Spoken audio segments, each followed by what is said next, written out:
തിരുവനന്തപുരത്തെ വഞ്ചൂർ വാർഡിൽ മാത്രം CPM ആയിരക്കണക്കിന് കള്ള വോട്ടുകൾ ചേർത്തുവെന്ന് BJP നേതാവ് കരമന ജയൻ.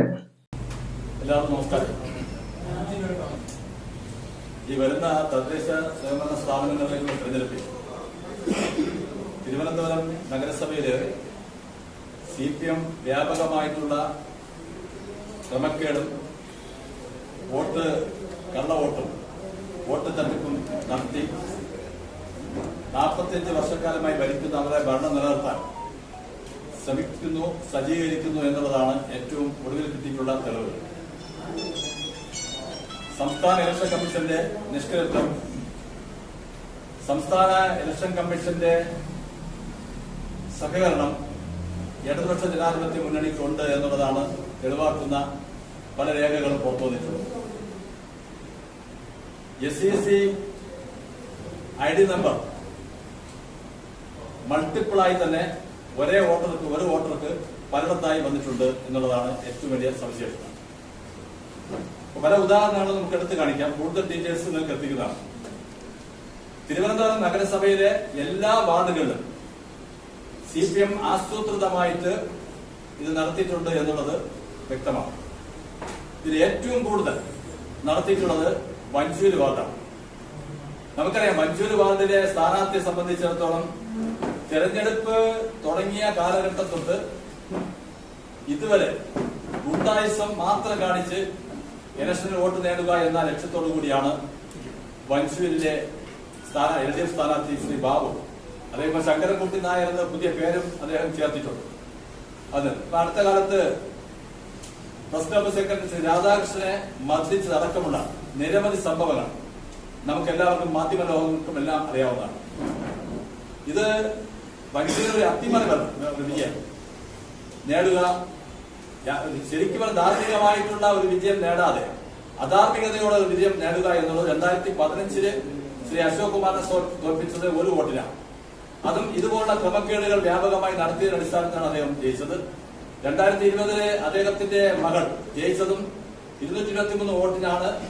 അതും ഇതുപോലെ വ്യാപകമായിട്ടുള്ള ക്രമക്കേട് നടത്തിയിട്ടുള്ളതാണെന്ന് പൊതുസമൂഹത്തിന് അറിയാവുന്ന കാര്യമാണ്. ഏറ്റവും വലിയൊരു ഇത് നമുക്ക് എടുത്തു പറയേണ്ട ഒരു കാര്യം, സംസ്ഥാന ഇന്റലിജൻസ് ഏറ്റവും കൂടുതൽ കൂട്ടുനിന്നു എന്നുള്ളത് തെളിവാണ്. ഇന്റലിജൻസ് മേധാവിയായിട്ടുള്ള ശ്രീ P. വിജയന്റെ സഹധർമ്മിണി ബീന മഹാദേവന്റെ കുടുംബ വീട്ടിലുണ്ടായിട്ടുള്ള ക്രമക്കേട്. ഇപ്പോൾ ബീന മഹാദേവൻ IAS താമസിക്കുന്നത് കൊച്ചിയിലാണ്. അവരുടെ വീടിന്റെ TC 82/496 ഇതേ TC നമ്പറിൽ വീട്ടുപേർ മാത്രം മാറ്റി 6 വോട്ടുകൾ ചേർത്തിട്ടുണ്ട്. 6 വോട്ടുകൾ ചേർത്ത്. ഈ 6 വോട്ടിൽ ഏറ്റവും വലിയ സവിശേഷത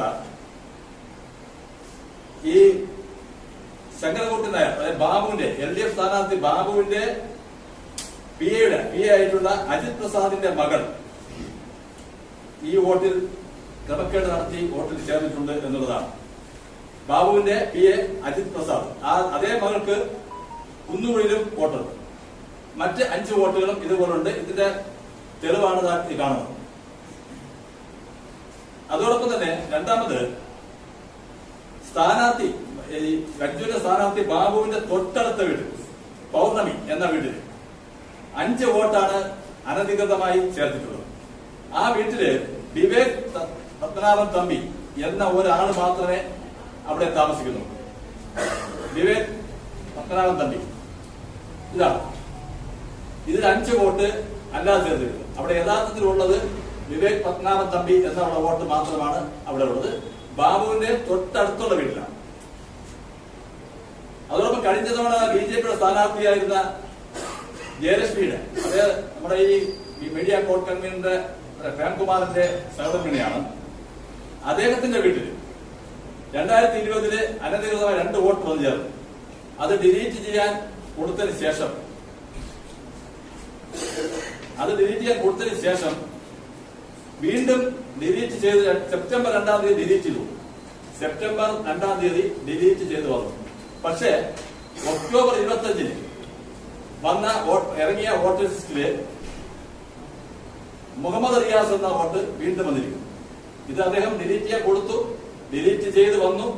ഒക്ടോബർ 25-ാം തീയതി വീണ്ടും മുഹമ്മദ് റിയാസ് എന്ന വോട്ട് അദ്ദേഹം ഒരു വോട്ടർ വീണ്ടും അത് വന്നിരിക്കും. അതോടൊപ്പം തന്നെ ഹരിതകർമ്മ സേനാംഗങ്ങളെ ഭീഷണിപ്പെടുത്തി 20ഓളം പേരെയാണ് മഞ്ചൂരി ചേർത്തിട്ടുള്ളത്. അത് ഭീഷണി എന്ന് പറഞ്ഞാൽ ജോലി കിട്ടില്ല എന്ന് വനിതകളടക്കമുള്ള വളരെ രീതിയിലുള്ള ഭീഷണിയാണ് നടത്തിയിട്ടുള്ളത്. അത് ഹരിതകർമ്മ സേനാംഗങ്ങളുടെ അവരുടെ യൂണിഫോമിലാണ് വോട്ട് ചെയ്തിട്ടുള്ളത്. അവർക്ക് പല സ്ഥലങ്ങളിലും പല വാർഡുകളിലായിട്ട് വോട്ടുള്ളവരെ 20 പേരെ തിരഞ്ഞെടുത്ത് ഇവരെ യൂണിഫോമിലാണ് അവരെ ID ഫോട്ടോയിൽ പതിച്ചിട്ടുള്ളത്. ഇത് 5ാമത്തെ കാര്യം. 4ാമത്തെ കാര്യം. ഇനി 5 ഡിവൈഎഫ്ഐ നേതാവ്, മഞ്ചൂരിലെ ഡിവൈഎഫ്ഐ നേതാവായിട്ടുള്ള മഹേഷ്, ഇയാളുടെ വീട്ടില് 18 പേരുകളിലാണ് വന്നിട്ടുള്ളത്. 18 BJP കഴിഞ്ഞ വർഷം പരാതി കൊടുത്തപ്പോൾ ഈ 18 പേരെ ഡിലീറ്റ് ചെയ്യുന്ന പരാതി കൊടുത്തപ്പോൾ ഇപ്പോൾ അവസാനം ഇറങ്ങിയ വോട്ടർ ലിസ്റ്റില് 18 എന്നുള്ളത് 20ആയി വർദ്ധിച്ച് അനധികൃതമായിട്ട് ഇത് വന്നിട്ടുണ്ട്. അതിതാ 18 പേരുടെ ഐഡന്റിഫൈ ചെയ്തിട്ടുണ്ട്. 20 പേര് വന്നിട്ടുണ്ട്. 18 പേരെ ഡിലീറ്റ് ചെയ്യാൻ കഴിഞ്ഞ ഒരു വർഷത്തിന് മുമ്പേ നമ്മൾ BJPയുടെ ജില്ലാ കമ്മിറ്റി അന്ന് നിവേദനം കൊടുത്തു. ആ പരാതിയുടെ അടിസ്ഥാനത്തിൽ ഡിലീറ്റ് ചെയ്യുന്നതിന് പകരം 18 പകരം 20 പേരെ മഞ്ചൂരി വാർഡിൽ വന്നിട്ടുണ്ട്. അതോടൊപ്പം തന്നെ ശ്രീകണ്ഠേശ്വരത്ത് വാർഡിലുള്ള CPM ഡിവൈഎഫ്ഐ നേതാവായിട്ടുള്ള രഞ്ജിത്ത് ശ്രീകണ്ഠേശ്വരത്ത് വോട്ടുണ്ട്. അദ്ദേഹത്തിന്റെ പഴയ ഫോട്ടോ വെച്ചുകൊണ്ട് ശ്രീകണ്ഠേശ്വരത്ത് വോട്ട് വന്നിട്ടുണ്ട്. അതുപോലെ തന്നെ മഞ്ചൂരി വാർഡിലും രഞ്ജിത്തിന്റെ വോട്ട് പുതിയ ഇപ്പോഴത്തെ ഫോട്ടോ വെച്ച് പുതിയ വന്നിട്ടുണ്ട്. മഞ്ചൂരി വാർഡിൽ തന്നെ വിഷ്ണു N ഡിവൈഎഫ്ഐയുടെ പ്രവർത്തകൻ, അദ്ദേഹത്തിനും മഞ്ചൂരി വോട്ടുണ്ട്. ചാലയിലും 9ാം ഭാഗത്ത് വോട്ടുണ്ട്. ഇതുപോലെ നിരവധി ക്രമക്കേട് നഗരസഭയിൽ മുഴുവനുണ്ട്. പക്ഷെ വ്യാപകമായ രീതിയിൽ മഞ്ചൂരി വാർഡിൽ വന്നിട്ടുണ്ട് എന്നുള്ളതാണ് ഏറ്റവും അപകടകരമായിട്ടുള്ള കാര്യം. ജനാധിപത്യത്തെ ധ്വംസനം ചെയ്യുന്ന ഇത്തരം CPMന്റെ കിരാതപരമായിട്ടുള്ള ഈ നടപടിയിൽ ശക്തമായി ഭാരതീയ ജനതാ പാർട്ടി പ്രതിഷേധിക്കുകയാണ്. ഇത് CPM കഴിഞ്ഞ 45 വർഷക്കാലമായി തിരുവനന്തപുരം നഗരം കൈയടക്കി വെച്ചുകൊണ്ട് മുഴുവൻ തട്ടിപ്പും വെട്ടിപ്പും അഴിമതിയും മാത്രം നടത്തി തിരുവനന്തപുരത്തിന്റെ വികസനത്തിനെ അപ്പാടെ തകർക്കുന്ന CPMന്റെ ഭരണം മാറണമെന്ന് തിരുവനന്തപുരത്തിന്റെ പൊതുസമൂഹം ചിന്തിക്കുമ്പോൾ, പക്ഷേ ആ ജനാധിപത്യത്തെ ധ്വംസനം ചെയ്തുകൊണ്ട് ഭരണം നിലനിർത്താൻ CPM ഏതറ്റം വരെയും പോകുന്നതിന്റെ ഏറ്റവും വലിയ ഉദാഹരണമാണ് ഇപ്പോൾ ഇവിടെ നടന്നുകൊണ്ടിരിക്കുന്നത്. അതോടൊപ്പം തന്നെ മഞ്ചൂരി വാർഡിലെ BJP ജയിക്കുമെന്നൊരു സാഹചര്യം വരുന്ന സമയത്ത് വളരെ അഹങ്കാരത്തോടുകൂടി ആണ് ഇത്തരം കാര്യങ്ങൾ. അത് സ്ഥാനാർത്ഥി തന്നെ മഞ്ചൂരി ബാബു തന്നെ നേരിട്ട് വന്ന് ഗുണ്ടായുസം കാണിക്കുന്നത്. ഒരു ജനപ്രതിനിധി ആയിരുന്ന ആള് നേരത്തെ അപ്പോൾ അദ്ദേഹത്തിന്റെ മകളാണ് സിറ്റിംഗ് സീറ്റ്. ഇതെല്ലാം നേടിയത് എങ്ങനെയാണെന്ന് തിരുവനന്തപുരത്തിന്റെ പൊതുസമൂഹത്തിന് അറിയാം. 800ഓളം വോട്ട്, അതായത് 7000-ൽ പരം വോട്ടുള്ളിടത്ത് 10% കള്ള വോട്ട് ചേർത്തുകൊണ്ടും വോട്ട് തട്ടിപ്പ് നടത്തിക്കൊണ്ടാണ് ഇവര് ഈ ഇലക്ഷനെ ജയിക്കുവാനുള്ള ഒരു സജ്ജീകരിച്ചു നിൽക്കുന്നത്. പക്ഷെ അത് ഇവിടുത്തെ മഞ്ചൂരി വാർഡിലെ ജനാധിപത്യ വിശ്വാസികൾ തിരിച്ചറിഞ്ഞിട്ടുണ്ട്. ഇത് ഇത്തരം ക്രമക്കേടുകൾ ഭാരതീയ ജനതാ പാർട്ടിയെ സംബന്ധിച്ചിടത്തോളം ഇതിൽ ഇലക്ഷൻ കമ്മീഷൻ കൂടുതൽ അതിൽ ഏറ്റവും വലിയ ഉദാഹരണമാണ് സംസ്ഥാനത്തിന്റെ ഇന്റലിജൻസ് വകുപ്പിന്റെ മേധാവിയായിട്ടുള്ള B. വിജയന്റെ സഹധർമ്മിണിയുടെ കുടുംബ തറവാട്ടിലെ വീട്ടിലെ ഇത്രയധികം വോട്ടുകൾ വന്നു ചേർന്നെങ്കിൽ എന്തുകൊണ്ട് ഇന്റലിജൻസ് ഇത് കണ്ടുപിടിച്ചില്ല? ഇന്റലിജൻസ് എന്ന് പറഞ്ഞാൽ കണ്ടുപിടിക്കേണ്ടതല്ലേ?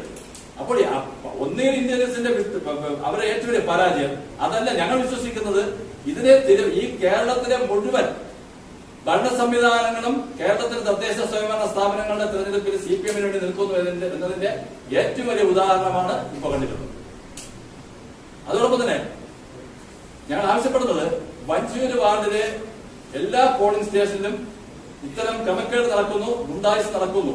അതുകൊണ്ട് അത് പ്രശ്നബാധിത പ്രദേശമായി പ്രഖ്യാപിച്ചുകൊണ്ട് എല്ലാ പോളിംഗ് സ്റ്റേഷനിലും ക്യാമറ വെക്കണം എന്നുള്ളതാണ് BJP ആവശ്യപ്പെടുന്നത്.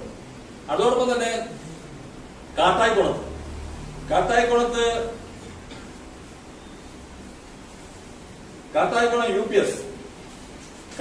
UPSല് 4 ഭാഗമുണ്ട്. 4 ബൂത്തുണ്ട്. ആ 4 ബൂത്തിലും ക്യാമറ വെക്കണം. അവിടെ പ്രശ്നബാധിതമായി പ്രദേശമായി കണക്കാക്കണമെന്നാണ്. അത് കാട്ടായിക്കുളം YMA അവിടെയുള്ള ബൂത്തിലും പ്രശ്നബാധിത പ്രദേശമായി കണക്കാക്കി ക്യാമറ വയ്ക്കണമെന്നാണ് ഭാരതീയ ജനതാ പാർട്ടി ആവശ്യപ്പെടുന്നത്. ഇത് ഇത്തരത്തിലുള്ള ക്രമക്കേടുകൾ പല ഭാഗത്തുമുണ്ട്. ഇത് കണ്ടുപിടിച്ചുകൊണ്ടിരിക്കുന്നു. ഇതുപോലെ നിരവധി പരാതികൾ തെരഞ്ഞെടുപ്പ് കമ്മീഷന് കൊടുത്തിട്ട് പോലും ഒരു നടപടികളും ഉണ്ടായിട്ടില്ല. BJPയുടെ തിരുവനന്തപുരം ജില്ലാ കമ്മിറ്റി നിരവധി പരാതികളാണ് ഈ തെരഞ്ഞെടുപ്പുമായി ബന്ധപ്പെട്ട് 4-5 മാസം കൊണ്ട് കൊടുക്കുന്നത്.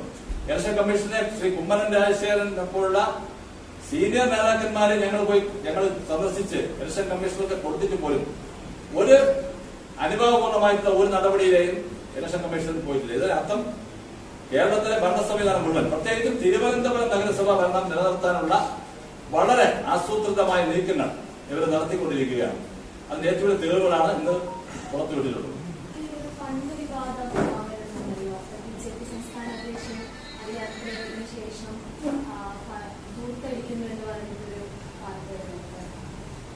അത് ശരിക്കും അത് മാധ്യമങ്ങള് ഫണ്ട് അങ്ങനെ ദൂർത്തടിക്കാനൊന്നും BJPക്കുള്ള ഒരു ഇത്രയും കൃത്യമായിട്ടും ഓഡിറ്റ് ചെയ്ത് അതുമായി കണക്ക് സൂക്ഷിക്കുന്ന ഒരു പാർട്ടി, ഒരു ദേശീയ പാർട്ടി, അതും രാജ്യം ഭരിച്ചുകൊണ്ടിരിക്കുന്ന രാഷ്ട്രീയ പാർട്ടി ഒരിക്കലും അത്തരം കാര്യങ്ങളിൽ ധാർമ്മികമായിട്ടുള്ള ഒരു രീതിയിലാണ് വരവ് ചെലവുകൾ കണക്കുകൾ കൃത്യമായിട്ടും നിർവഹിച്ചു പോകുന്ന ഒരു പാർട്ടി BJP മാത്രമേ.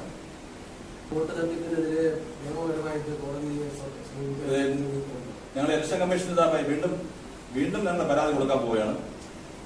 ഞങ്ങളിപ്പോൾ നേരത്തെ ഞാൻ പറഞ്ഞ പ്രശ്നബാധിത പ്രദേശമായി മാറ്റണം മഞ്ചേരി വാർഡിലെ എല്ലാ ബൂത്ത് പോളിംഗ് സ്റ്റേഷനും, അതോടൊപ്പം തന്നെ കാത്തായിപ്പോ ഈ 2 പ്രദേശവും ആ തരത്തിൽ കാണണമെന്ന് ഞങ്ങളിപ്പോൾ ഒന്ന് ക്യാമറ ഫിറ്റ് ചെയ്യണം എന്ന് തന്നെയാണ് BJPയുടെ ആവശ്യം.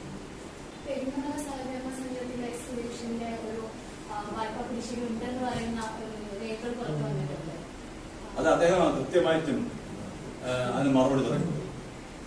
അദ്ദേഹം മറുപടി തന്നിട്ടുണ്ട്. വായ്പയുടെ സംബന്ധിച്ചുള്ള കാര്യങ്ങളെല്ലാം അദ്ദേഹം സാമൂഹ്യ മാധ്യമങ്ങളിൽ അദ്ദേഹം നേരത്തെ തന്നെ അത് ഇതാക്കും.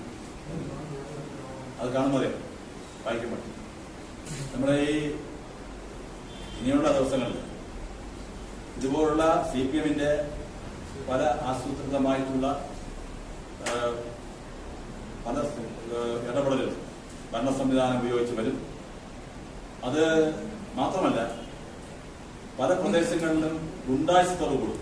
അത് കഴിഞ്ഞ വർഷങ്ങൾക്ക് മുമ്പ് നടത്തിയിട്ടുള്ള അതേ രീതി CPM ഇപ്പോൾ വീണ്ടും അത് ആവർത്തിക്കാൻ സാധ്യതയുണ്ട്. അപ്പൊ അതുകൊണ്ട് മാധ്യമ സുഹൃത്തുക്കൾ ഇത് കൃത്യമായിട്ട് നിങ്ങൾ നിരീക്ഷിക്കണമെന്നാണ് BJP ആഗ്രഹിക്കുന്നത്. തിരുവനന്തപുരത്തിന്റെ പൊതുസമൂഹം തിരുവനന്തപുരത്തിന്റെ വികസനത്തിന് വേണ്ടി ഞങ്ങൾ BJP മുന്നോട്ട് വയ്ക്കുന്ന വികസനം മാത്രമാണ്. നഗരം വികസിക്കണം. നമ്മുടെ സംസ്ഥാനത്തെ മറ്റെല്ലാ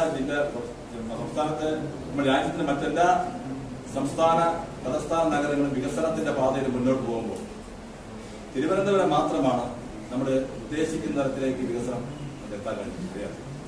അപ്പൊ അത് മാധ്യമ സുഹൃത്തുക്കളുടെയും സഹായം വേണം. നമുക്ക് വികസനം വേണം. അതിനുവേണ്ടി തന്നെയാണ് BJP ഈ തെരഞ്ഞെടുപ്പിൽ വളരെ ശക്തമായി തന്നെ സംസ്ഥാന അധ്യക്ഷൻ പ്രത്യേകം പറഞ്ഞിട്ടുണ്ട് മുമ്പോട്ട് പോകും. അപ്പോൾ മാധ്യമ സുഹൃത്തുക്കളുടെയും സഹായ സാധനങ്ങൾ ഉണ്ടാകണമെന്ന് ഞങ്ങൾ ആഗ്രഹിക്കുന്നു.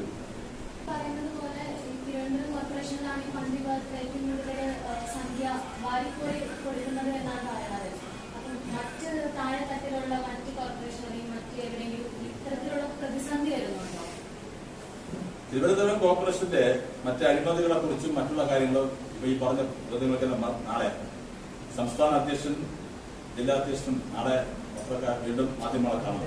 അത് നാളെ ഈ അഴിമതി അതിനെക്കുറിച്ചെല്ലാം നമ്മളെ വിശദീകരിക്കുന്നതാണ്. അതുമായി ബന്ധപ്പെട്ട് ഇല്ല, പാർട്ടി തലത്തില് സുരേഷ് കുറ്റം കാണിച്ചിട്ടുണ്ടെങ്കിലേ നടക്കുകയാണ്. ഉദാഹരണമുണ്ട്.